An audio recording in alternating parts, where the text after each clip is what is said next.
Here we go, College Football Payoff Podcast, Week 4. Episode 61. That's Fuji. I'm Dan. We're back again, and coming off of, I'm going to toot my own horn here, a 3-0 week. 3-1 for me. 3-1. I mean, that's a 6-1 week for the pod. Fantastic week for the pod. And also, I gave the shout out too late last week. I got to give it out again this week, though.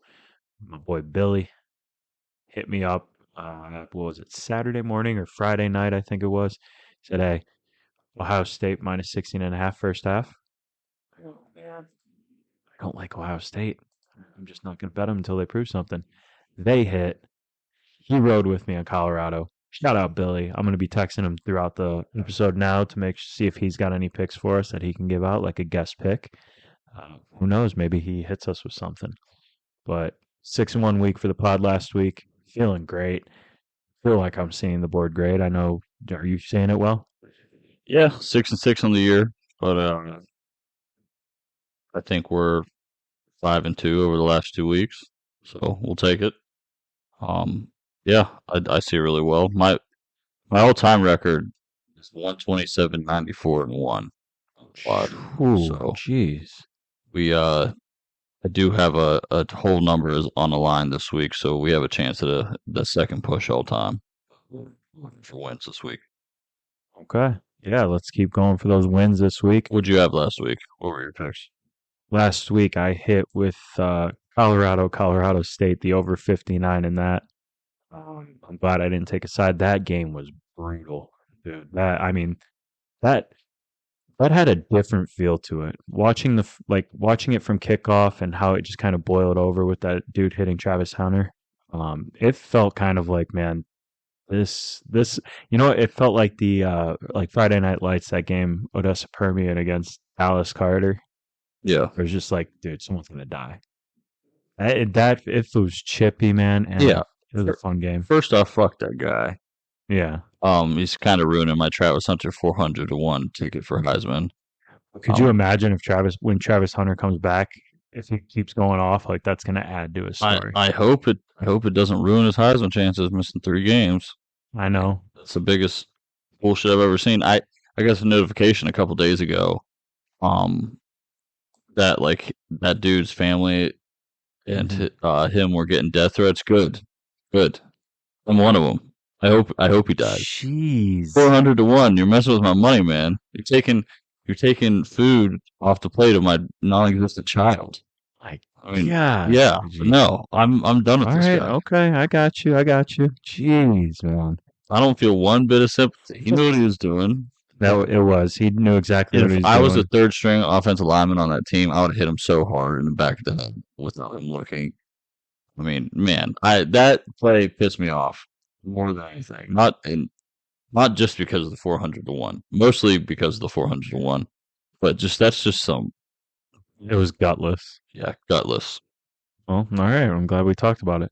I also hit with Washington minus 16.5. That was never in doubt. Completely throttled Michigan State. Mm-hmm. They are bad. I'm fading Michigan State again this week. That's one of my picks. But I might be putting a small bet on Washington to win the national championship for 40-1 right now. So their offense is clicking, man. Michael Penix looks good. Michael Penix watched over 3,750.5 yards. Yeah, or almost to 1,400 already. Yeah, what did he have? 500? Did he have 500 last week? It was close to 500. He was in the fours again. Yeah. And then I also hit Northwestern Duke over 48.5. I did lose my Thunder bet, but again, that's kind of like, that's me kind of going off of, like the money line money maker type deal, but yeah, not official. Not official, just kind of, it's fun, right? The Thunderdome. But yeah, 3-0 official picks last week. Feeling great. What about you? What did you have? Well, I had Penn State minus 14.5. They took care of Illinois pretty easily. I had LSU minus 9.5. They whooped Mississippi State. Yeah. Read that one like a book. West Virginia money line minus 105. So within range of the correct odds to the record. Okay. 1. I was at that game personally. Awesome environment, but it was a real ugly game. And then Bama minus 32.5. Never had a chance. So torrential downpour during the whole game. Saban wasn't really focused on running up the score or showing off for the South Florida recruits that I thought he would. And I think we learned that Jalen Milroe is going to be the starting quarterback from now on because Tyler Buckner sucks. Yeah, yeah. Man, Bama is. Oosh, they're in a lot of trouble. I think. I was surprised. Honestly, I completely forgot that Buckner was at Alabama. And then like even when we talked about it, after we talked about it, I was like, oh crap, that's Buckner. I forgot. He's just bad. In Alabama, we were sitting there watching that game, and we actually took a flyer at like I think it was like plus 1,600 at one point Mm-hmm.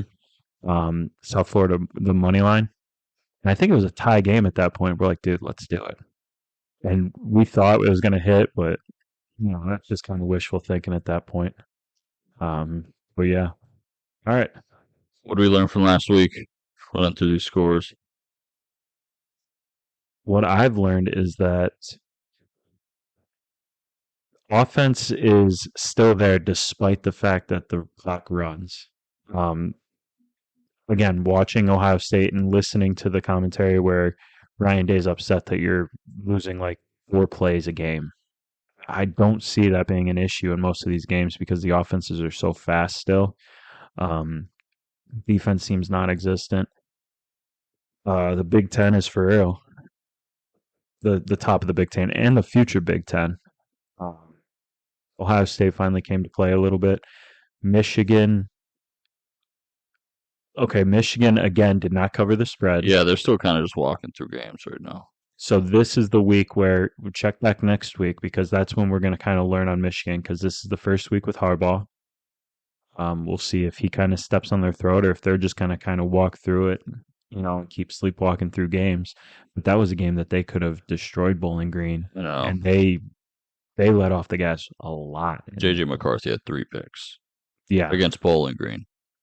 So is JJ McCarthy a good quarterback? Yes, he's just not a Heisman quarterback.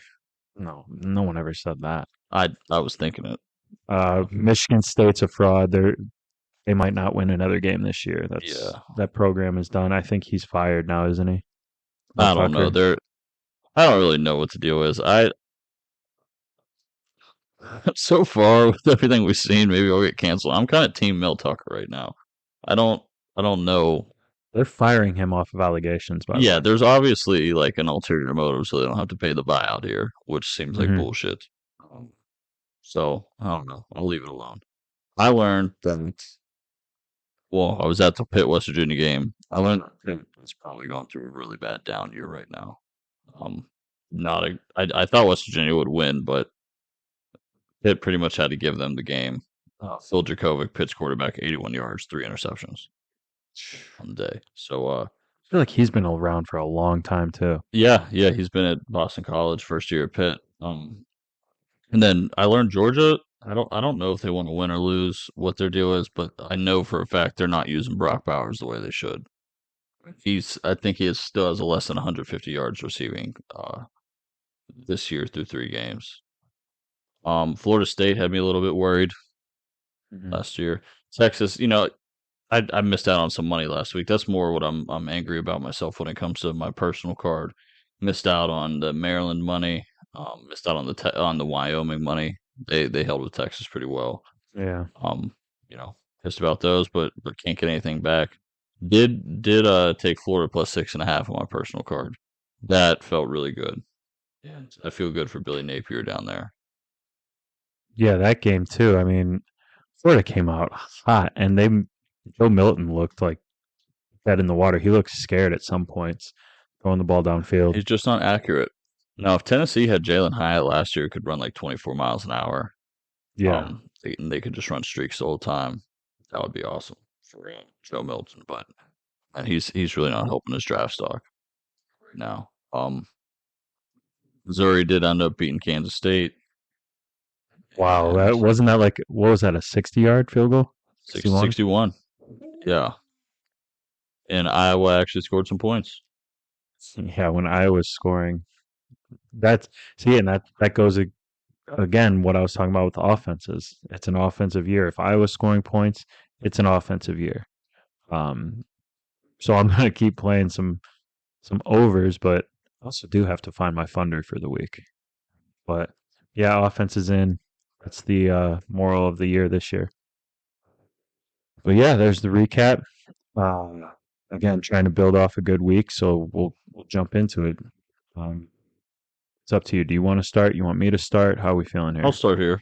Oh, all I'll right, start go here. for it. Yeah, biggest game of the week, or arguably the biggest game of the week. I think game day is going to be there, right? Yeah. In South Yep. Bend. Yeah, we're going to take a look here at the Ohio State Notre Dame game. A couple reasons why I'm going to take the Ohio State side, but I do love this Ohio State -3. I think, truly think that Ohio State's been holding stuff back up until this point.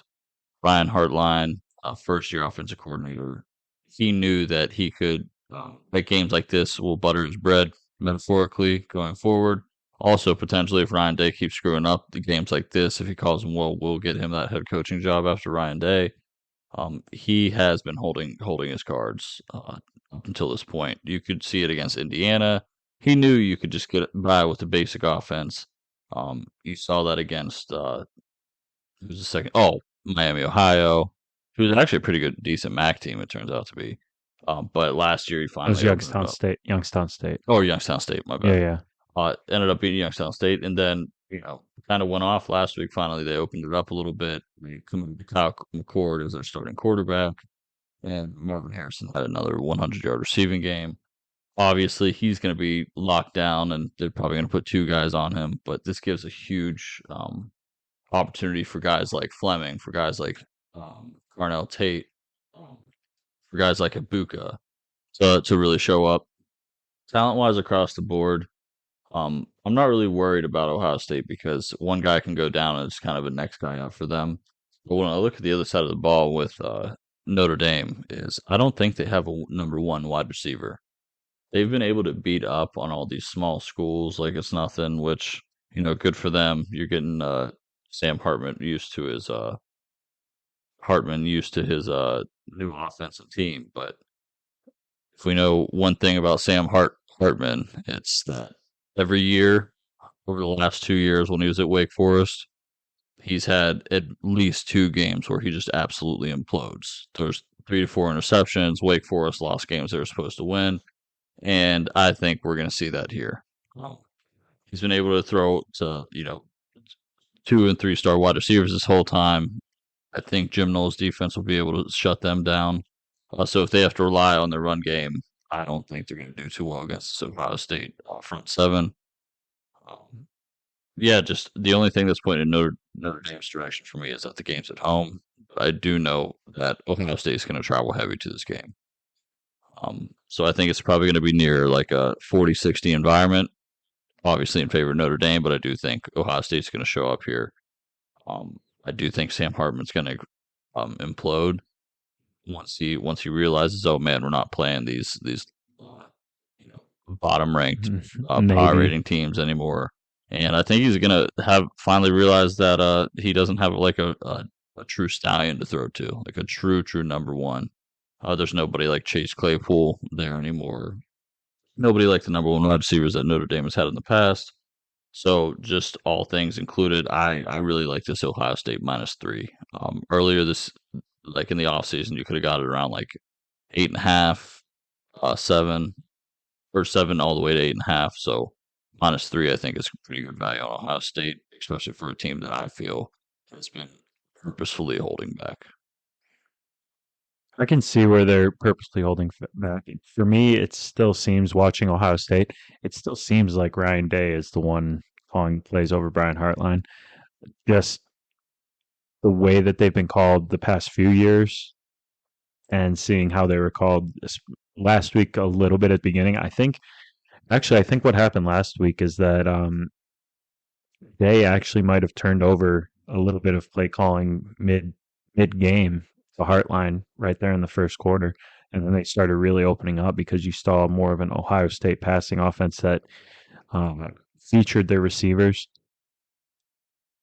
Listen, I'm still not completely sold on Ohio State. Their defense, yeah, I like their defense a lot. Defense flies, but our defensive backs are just not there yet.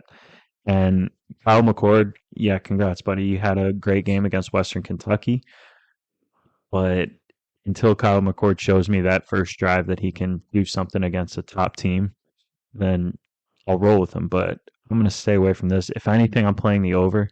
I think Ohio State scores points. Uh, I think Notre Dame will score points just because they're at home. And our defense, last week we went up against an air raid offense, a guy who, for some reason, the announcers loved that quarterback so much they would not stop talking about him. He threw the ball. He gashed us a few times, but I think because they were so heavy on the pass, Jim Knowles was able to kind of play his nickel, his prevent, stuff like that. I think if you have a balanced attack against the Buckeyes, you're going to be able to score. So I don't even know what the total is, but whatever it is, I'm probably going to take the over in that. I'm going to stay away from the points just because it's not the Ohio State offense and the Ohio State team that I've seen in the past. That's just, the fan in me. But Get ready for a new team this week. God, I hope so. And that's prime time. That's 7:30. So that'll be good. We'll finish golfing and watch that. Okay. Dude, my first pick. I just have to keep talking about Colorado. I'm It's going hard to keep. not to. I'm going to ride them until they burn me, and not necessarily taking a Pause. side in it. Pause. Okay, but anyways, keep going. Damn, that's all right. Cut that. Um, Colorado's offense has just been unreal.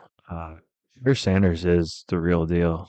Yeah, he can move the ball. He's got that grit about him. He's jumping in the face of defenders who get in his face. He's got that factor about him. So in this game, and this is a high total, I believe. Last I checked, this game might be at like 70 points. Let me double check because I checked early. It was 72. Okay, so it started at 72. It's down to 70 and a half. This is a game where I'm taking the over. I'm taking over 70 and a half in this game. Okay. I mean, that's a lot of points, but if you think about it, that's what 38, 35 if you're playing it close, or one team has to put up 40, the other one has to stick with them. I think that's something that happens. If you look at Colorado's last games, right, against TCU, we didn't know anything about TCU. We didn't know how they would perform. Colorado ended up putting up 45 while giving up 42. They had 565 yards of total offense, 510 through the air, 30 first downs. Their offense moves. Against Nebraska, we know more about who Nebraska is. That's a 36-14 win. That's a team where Nebraska is not really offensively gifted. They're a Big Ten defense. Colorado still put up 450 yards offense, 396 passing. Look back to last week at home, 14-point fourth quarter deficit, double overtime win, 43-35. Shooter Sanders, 348 yards, 4 scores. That was without Travis Hunter for most of the game. Xavier Weaver, Michael Harrison, Jimmy Horn, 23 catches, 240, and 4 touchdowns to pace the receivers. I think Colorado's offense is there. I think Dion has a mindset to kind of, and he's a great motivator. That game at half looked like it was over. It looked like Colorado State there was no chance for Colorado to come back and win that. But Dion has that poise about him where he's gonna get his guys to rally and they're gonna score points. He wants to, I wouldn't say humiliate, but he wants to show that his team can score points. They're not just gonna go in there, get a 7-point lead, lean on it, try to kill the clock. They're gonna try to score points. They're gonna try to embarrass people. So then if you look over on the other side of the ball, again, this is in Colorado. That crowd was pretty wild. That was a rivalry game, but the stars were out in that game. It's kind of crazy. Oregon, last week, they played Hawaii, whatever, yeah, but it's a blowout win. I think Oregon here, you know, Oregon's offense is unreal too. Let's not talk about first week of the year they played Portland State, right? 81-7 win. We all know that. 729 yards, 381 were through the air. That Portland State team turned around, I think, last week and scored 91 points on their opponent. So it's almost like, well, you kind of have something, but that's Portland State. That doesn't matter. There's 81 points in that game. Uh, Texas Tech, week 2, they were in trouble going into the fourth. They came back. They scored 20 points in the fourth quarter, 138-30. Um, Saturday against Hawaii, 38 or 34-3 at the half. Scored every single quarter, a 55-10 blowout win. It's Bo Nix. He's back there passing. It seems like he's been in the league for 7 years. Noah Whittington, Jordan James, 141 rushing yards, 3 scores. 83 yards through the air for Troy Franklin, and Tez Johnson had 77 yards of his own. They both had 2 scores. I think this is just absolutely a shootout. Sit back, get your popcorn ready, watch this game go. The offense is there. This is a game where I don't care about anyone on defense. It's going to be points, points, points, points, points. It's going to be a shootout. Deion's going to want to run it up. Oregon is ranked, right? Yes. Yeah. And Oregon's the favorite. So Deion is the underdog mentality. I don't want to take them to win because I really don't know what's going to happen in this game, but I do know that points are going to be scored. So give me the over 70.5 in Oregon, Colorado. Yeah, I don't hate it. Especially after watching the Colorado game pretty intensely last week. I do not trust this Colorado defense at all. It's like they knew Oh, a crossing route was coming every time, and they just refused to defend the crossing route against Colorado State.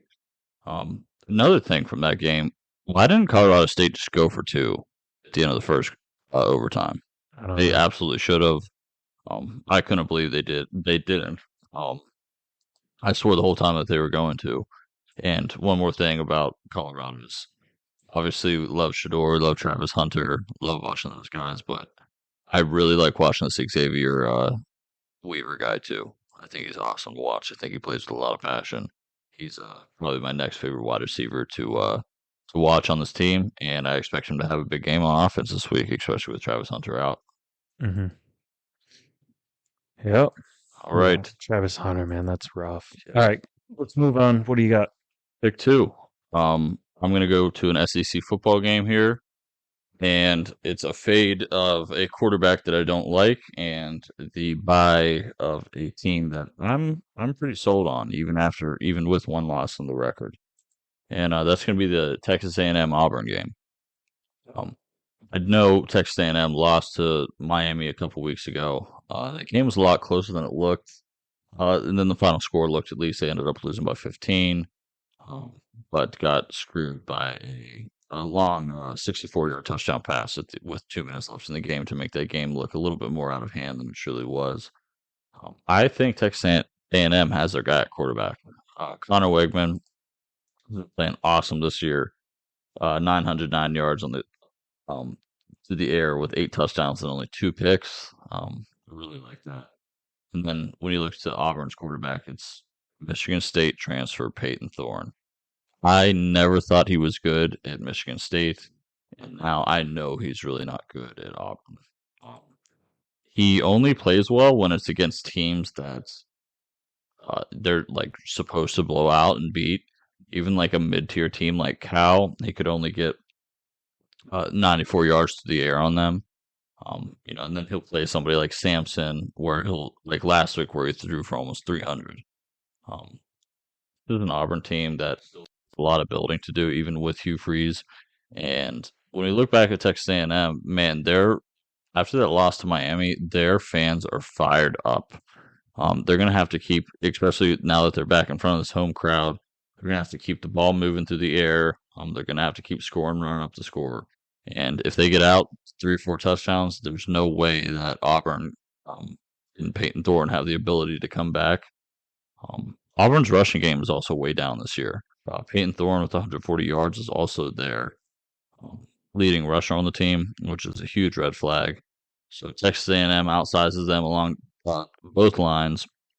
If they already know that they're going to be able to stop the run, and all you have to do is focus on stopping Peyton Thorne from throwing on you, I really like my chances with Texas A&M. So we'll take Connor Wegman and Jimbo here, and we'll roll with Texas A&M minus a 7.5. In front of the 12th man, first SEC game of the year. I'm ready to go. That's probably my biggest thing in that game is that it's a home game for Texas A&M. Yeah. I think flip the script on that, and it's on the road. I wouldn't ride with it, but the 12th man is going to be the driving factor in this game. Yeah, we know who Peyton Thorne is, so you know, Bum. I can't back a quarterback like that. It's just not going to happen. No. And like SEC football, though, you never know what's going to happen, but I feel like those crowds really do make or break a game. Um, yeah, I'm cool with that pick. I'm gonna stay away just because. Let's see, I think the Miami game actually helped us out too with the line Okay. because losing Miami, I think it devalued Texas A&M a little bit. So I think they're a little bit better than what Vegas has in that. All right. Well, there it is. Okay. So yeah, here's another game with a team that's in the headlines and that I am fading, and I'm probably going to continue to fade for the rest of the year. That's this Maryland Michigan State game. This is 3:30. It's at Michigan State, but that doesn't mean anything. I'm going to go against Michigan State for the rest of the season. Uh, the Mel Tucker situation, like we said at the beginning, it's messy. Um, and that team is unfortunately becoming a victim of this entire mess. It's a distraction. It's tough for these guys to play. They got their asses kicked last week, so I really don't see them being up to play this game this week. Um, I don't know. Is it? I think this is considered the start of conference play. I don't know if it is or not, but I don't think that really matters anymore at Michigan State. There's too much turmoil going on in that program. They're looking for a suitable coach. It's just we can't ride with them right now. The line right now, it started at 5.5. It's at 7.5. I'm taking Maryland minus the 7.5. And here's the main reason. Let's talk about Maryland. We all know what's going on with Michigan State. That's a given, right? Maryland's 3-0 straight up this year. Their offense looks pretty good. Tungavailoa, I'm not going to say his first name because Talia, Tuali, Tualia, I don't Talia. know. Let's just call him Tungavailoa. All right. Last week at home, they're 15.5 point favorites. They beat the piss out of Virginia 42-14. Now in that game, they were down 14-0. All right, and then they stormed back. Their offense just went absurd, scored all their points. They were good to go. Charlotte at home, they were 38-20 winners. They were 24.5 point favorites. They were trailing 14-0 in that game as well. What we're starting to see here is that Maryland has sort of a slow start, but they're more of a second half team, right? And make good adjustments. In this game, I really don't see them going down to start. I don't see them giving up a 14 point lead to Michigan State at the beginning. I think Tungavailoa, he's got the speed. Maryland has more offensive weapons in this game.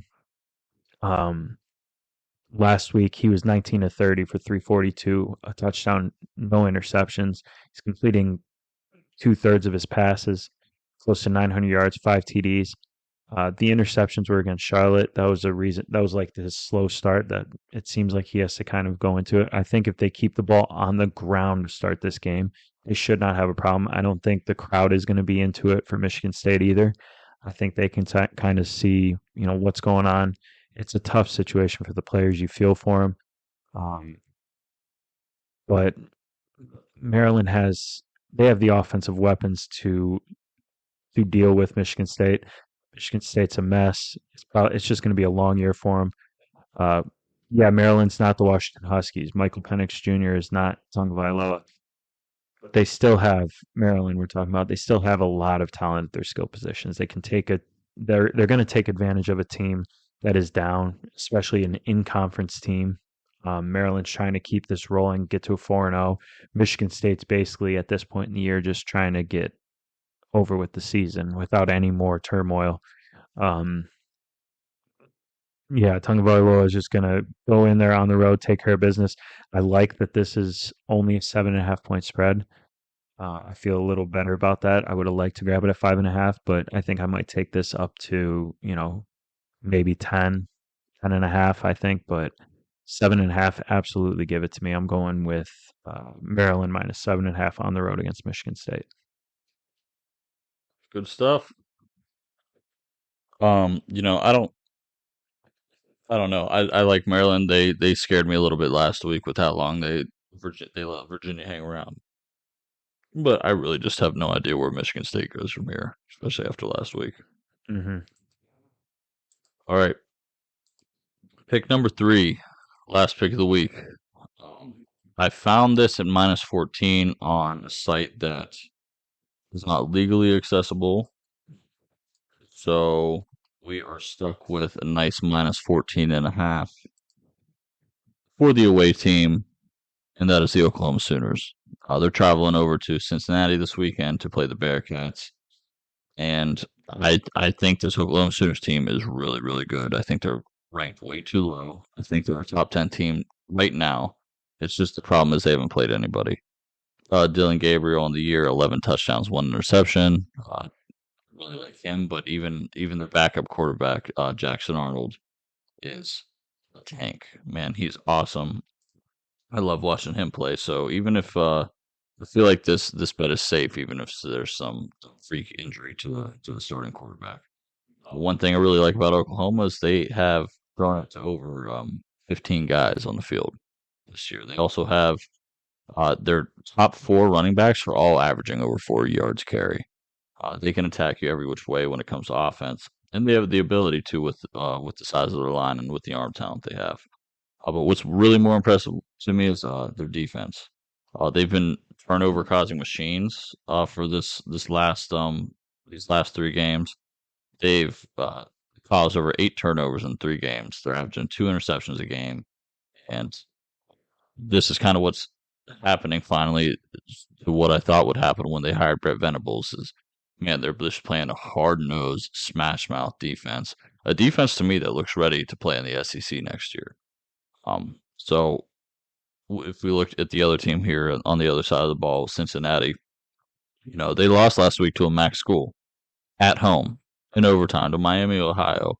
Miami, Ohio is a pretty okay school for the MAC, but still kind of unacceptable to lose to the MAC school at home, especially if you're Cincinnati coming off of almost back to back 2 out of the last 3 years New York Six Bowls. Um, or New Year's Six Bowls. On top of that, we saw Cincinnati beat Pitt a couple weeks ago at Pitt, and thought I was pretty impressed by that at the time. But now, the further we look at Pitt, and further I think that Phil Jacobic's probably hurt, that win becomes less and less impressive. I've never been a big Emory Jones fan, no matter what school he's been at. And this just isn't your average Cincinnati team that you've been used to for over the last half decade. Um, I really love this Oklahoma team. I think they're coming into their own here now that Brent Venables has been there for over a year, and I think they're looking to make a statement here. So give me Oklahoma minus 14 and a half. What time is that game? Do you know? Noon. In Cincinnati, right? Yep. So when has Oklahoma gone to Cincinnati recently? I don't think they've been there for quite some time. No, I'm not sure. So I will say this regarding Cincinnati. I've been to that stadium. I've been to that campus. I mean, they can get up during Saturday football. If Oklahoma hasn't been there in a while, and it's a team that's kind of high profile like Oklahoma, I can see it being kind of a madhouse at noon. I don't think that Cincinnati will win, but I can see that causing them maybe a little bit of issue. It's a new stadium. Well, I won't say it's new, but it's like kind of remodeled, but it's very tight. Yeah, So yeah. I mean, it's a cool fan environment. so I feel like that could maybe shock them, but Maybe at night, but that's why I asked the we're talking timing, about Oklahoma here. and it's a noon game, so I like that pick a lot. I mean, Yeah. Last time they played was 2010. yeah, and I mean, it's changed tenfold over there. All right, cool. Okay, let me pull up my last pick. I'm getting through it here. It's the Oregon State Washington State game. Let me see where I'm gonna my. go with DJU here. Yeah, it sucks because I really don't want to, but it looks too good to be true. I mean, he has turned the corner a little bit. Uh, I never thought he was a good quarterback, but maybe it's just the fraud over there at Clemson who ruins football. I think his dynasty's done, and I think he was trying to bring him down. But that's for another day.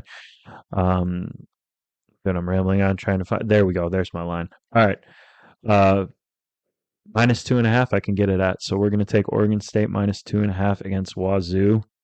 Um, Let me write that down. Got it. Yeah, DJ Uyunglele.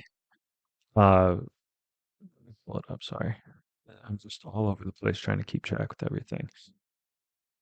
So Oregon State, not a lot of issues. Their first two games, they took on San Jose State. That was a 42-17 blowout. They took on UC Davis. That's 55-7. That's a blowout. Their offense is clicking. They have no turnovers. Those are two games that you have to win. I think those are two games that get DJ on the right track, ready to go. Because then last week they took on San Diego State. They scored every single corner. They won 26-9. DJ had 284 and a TD, 14-30. Not the best, but he still made something happen. He also had his receiver 97 yards. That's Anthony Gold. 3 catches, 97 yards. And then Damian Martinez, 102, 15, 102 yards off 15 carries. Oregon State's kind of used those tune-ups and then had a nice buffer in there to take on another ranked team in Washington State. Washington State is an offensive team. We know that.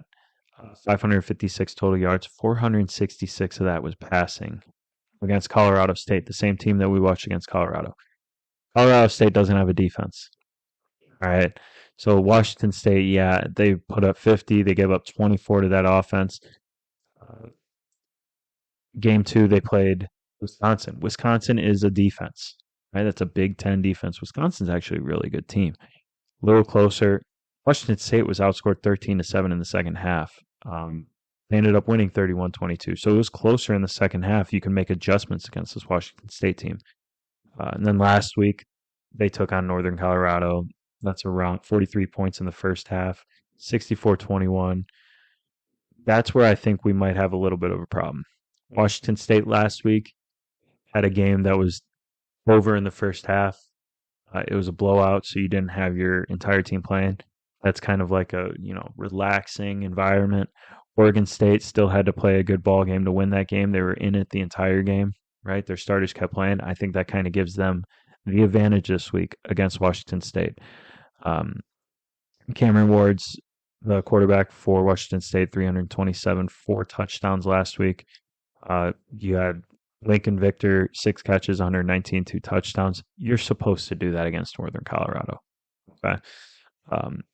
Washington State, they've lost their last 7 games against top 15 teams. I think Oregon State's 14. Yeah, so just a little nugget here that I found pretty cool is the team ranked 14th in the AP poll has covered the spread in each of the last 6 games. No matter who it is at 14, they've covered the spread. This is only a 2.5 point spread. We're not telling them to go out and blow someone out, but being on the road, I can see them trying to, get ahead. Or no, being at home, I can see them trying to put on the points. But if it comes down to it, they'll be just fine kicking that game-winning field goal to win the game if it's close. They're not going to have to do anything crazy. They're going to keep it in their hands. I'm sticking with Oregon State. It's going to be fun. I always love games at Oregon State too. I love the atmosphere there. I think it's with DJ being the more seasoned quarterback in this game. And Oregon State being able to have create the turnovers more often. They're going to be able to kind of pressure the quarterback a little bit more at home, have that, the crowd behind you as a defense. I think the veteran quarterback being at home, 2.5 points, keep it close into the fourth quarter if you have to. You kick that game-winning field goal after a tie game. I love it. Oregon State minus 2.5. Try to get it now because if it jumps over 3.5, maybe closer to 4, that's when it could start to get hairy. But Oregon State minus 2.5. They're at home. Yeah. Yep. I like Cam Ward for Washington State, but Mm-hmm. Oregon State, I mean, they've looked pretty good through and throughout the whole season. Yeah. You want to run through these games, see if there's anything that sticks out. Yeah, because I also got to throw in Billy's best bet, right? This The isn't going to become regular Billy. So, Hey, so if he keeps winning, he might have to keep him coming because last week he hooked me up with Ohio State first half. Uh, I texted him during the podcast. I said, "Hey, we're recording. You got to send me something." He said he likes Texas not by 15 though. Who's Texas playing? Baylor. Shit, I would like Texas, but Baylor's a tough place to play. If that's his one pick. No, that's not his pick. He Oh, said okay. that's how he started. Was I like Texas, but not by 15. He wants Florida State 2.5 over Clemson. Yeah, I was just gonna bring up that game for this weekend. I'm worried about Jordan Travis's injury, Hmm. but aside from that, I don't know. Clemson is a really hard place to play. But I don't know if I'll put money on this game, but I am leaning Florida State. Well, that's a good sign for So, you there, buddy. Yeah, he likes it. He doesn't think Clemson is anything to write home about. He does not like Dabo Sweeney either. So Florida State minus 2.5 is for him. All right, let's look at some of these games. I gotta yeah, find man, the a lot of Thunder. really good ranked matchups this week. I'm really excited to watch this UCLA Utah game. We'll see how good Dante Moore really is as a freshman quarterback. He's only thrown one pick so far, so he's played pretty well, but he hasn't been in an environment like Utah yet. So, or played against a defense as good as Utah yet. So I'm interested in that game. Obviously interested in Alabama Ole Miss, Hmm. especially after we have no idea how Alabama's going to come out. And Jackson Dart over at Ole Miss looks awesome. Um, Miami Temple, I lean Miami there, especially if that number stays below 24. Yeah, it's at 23 is the lowest I see now. And then, yeah, man, a lot of really good matchups. Obviously, Iowa Penn State could end up being pretty good. Where is that at? Penn State is a whiteout game. Ooh. Ooh. I don't know, man. I was scoring points. That's intriguing to me. I gotta find this. This is way down here. What the hell am I doing? Come on, Dan. Figure it out. Man, USC minus 34.5 at Arizona State. 14 for Iowa Penn State. I'm looking at 15 right now. Do you see a 14 anywhere? No, I got a 14 and a half. Okay. 14 and a half is what I got. 14 was what it opened at. Total's at 40. 40 and a half is the total. I'm not going to do that because I already saw a different one that I like for the Thunder. Ohio BYU State, Kansas Notre is going to be a Dame. good game. Yeah, Kansas. Man. I love Kansas. I Yeah, don't know I'm why. leaning toward Kansas also here. Uh, yeah, this is a great week. If you want to look at Even the Western, bad games are good. listen, Western Kentucky, Troy. Yeah, Western Kentucky does have a pretty good offense. I could probably take the over in that at 58. I think they score a lot of points. Colorado State, I'll stay away from. Florida Charlotte, that's poop. If Sam Houston comes out and beats Houston, I think Dana Holgerson's probably the first coach fired. Wow, hot take. Let's get odds on Well, that. actually, no, Mel Tucker might be. Yeah, well, that's off the record. Yeah, man, just even, Arizona Stanford, really good games. There's just a lot of really good games this week for football fans. Duke, UConn. I think Duke 21 and a half. I'll take Duke with that. Give me Duke in the points. Kentucky, Vandy, South Carolina, Mississippi State. I think South Carolina coming off a tough loss. No, I'd probably take the over 48 and a half in that. Ooh, Minnesota Northwestern. There's the Thunder. 38 and a half. Give me it. Okay. Under 38 and a half in Minnesota Northwestern. That's the unofficial odd pick, the Thunder pick. Northwestern under 38 and a half. I got that. Where's that at? BetMGM, FanDuel. Okay. All right. See any money lines out there that you like? Arkansas, LSU. Ooh, did we talk about that game? No, Arkansas. I might take Arkansas plus 17 and a half there. they just lost to BYU last week. I know. So, I don't know. I might take them. Fuck it, dude. Who gives a shit? me, Bama, Ole Miss. Yeah. Yeah, I'll probably add Washington to my card. At least my looks. I'll look at USC. We'll look at both those games first half. Um,